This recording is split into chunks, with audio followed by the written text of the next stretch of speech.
So now let's dive into the new design of Nextcloud Hub. I'm sitting here with our design lead, Jan. Thanks for joining me. And maybe let's start with a look at the bigger picture. So, how did you approach the look and feel of this release? Yeah, so in the last few releases, Nextcloud used like a very very flat, very simple look. We did some changes to the rounding. So in the last release, we made it a little bit more compact. We reduced the rounding, made it look a bit more professional and everything. And this release is very much an evolution and a continuation of that, where we make it look even more professional. We make it a little bit more everything a little bit more approachable, everything a little bit, or much more professional, I would even say, and much more polished, in fact. hmm So, if you say we have a new polished design, when it comes to specific interface elements, what kinds of changes did you focus on? Yeah, so the most obvious one I would say is the icons, where we changed from the filled icons to the outline icons, which are much more light, much more modern, fitting to the Nextcloud logo, for example, and it also gives us opportunity to denote active state, like for example for favorite files or for prioritized emails. And then two other things which are very connected are the buttons and the input fields.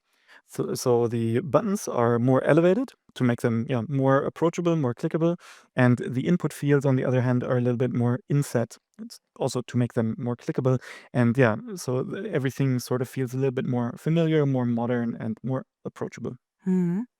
And I've seen there are some improvements in the settings and navigation as well. Can you tell me a little bit more about that? Yeah. So the settings ones that's a little bit more of a sneak preview because it will come in the first maintenance releases. But we've done a lot there to improve the design, improve the UI, and organize it more. It looks much more in order. It looks much more organized, and you can way easier find the setting that you're actually looking for if you need to change anything. Looks much more professional, much more organized. And in the navigation, the main app navigation, we gave the app icons a slight little fade to also make them a little bit more physical, a little bit more clickable. And also, it just looks really great with our new background picture. The new background I have seen already. What inspired the design here? The new background was done by Joel from the marketing team, and I really think it's cool that it's very active, very very colorful, very very splashy, very welcoming, and it really gives you space for your things sort of, and it's really nice little first look at Nextcloud. But what is, of course, also important is that in Nextcloud you can customize it. So you can either pick from a pre-selected selection of backgrounds, or you can fully pick your own background, and you can upload any sort of picture, and we automatically extract like a primary color from it to make everything look nice. So it's much at home and familiar for you. Yeah, indeed, very welcoming, I would say. Can you maybe walk me through the updates that make it easier for people to get started? Yeah, the first thing that people will see is the about and what's new dialogue, and that is now translated. So, people will be welcomed in their own language, and a big thanks for that goes out to our community of translators, which is super lovely. So, now people are welcomed even in their own language. And then another example is in the text app, where we have this new suggestion bar, where, for example, it gives you some pointers on how you could start out or what you could add.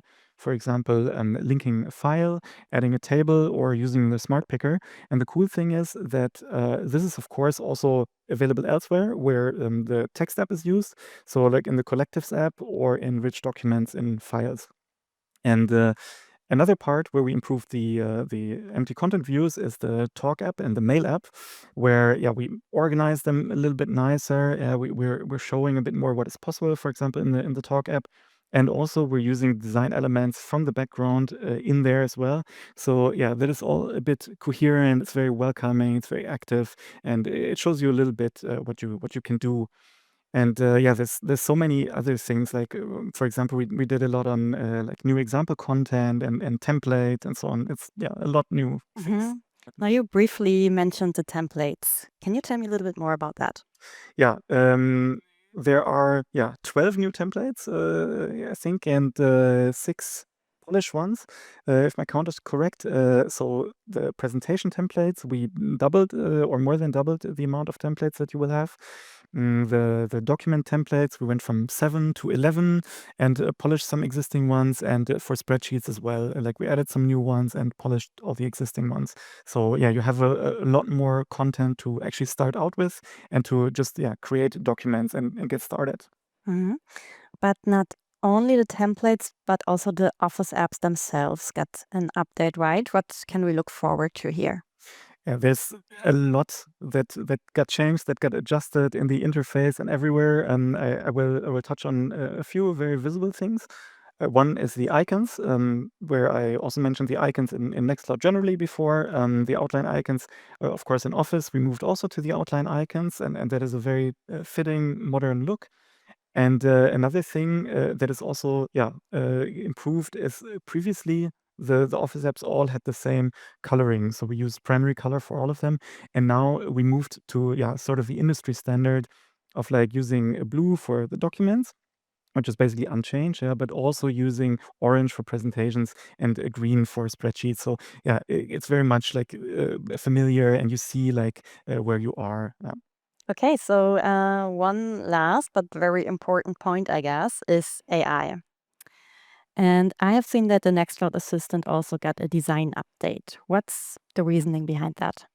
Yeah, so Assistant got a bunch of design improvements, I would say, in layout and everything. And I would just like to pinpoint one specific improvement, which is maybe a rather small one, but I think it's an important one, and that is in the coloring, where previously also similar to Office, we used the primary color, so it would be just blue, or your theming color essentially. Now we went specific to a specific color for the Assistant, which is like this little blue purplish color, and that is for two different reasons. One is for if you're excited about AI and you want to benefit from it, you want to use it, you want to see where it's used and make use of it. You can very easily identify it. But on the other hand, also, if you're doubtful about AI, if you really want to know when something was generated by AI, then it's also there, to inform you about it, and we think that is very important. And even more importantly, you can of course configure all of that. So you can host your own open source self-hosted AI, or you can also fully disable it. So it's very important to us that you can all configure this completely, and you can also turn it off if you like. Mhm. Okay, thank you for sharing all those insights with us, Jan. Very insightful. Thank you.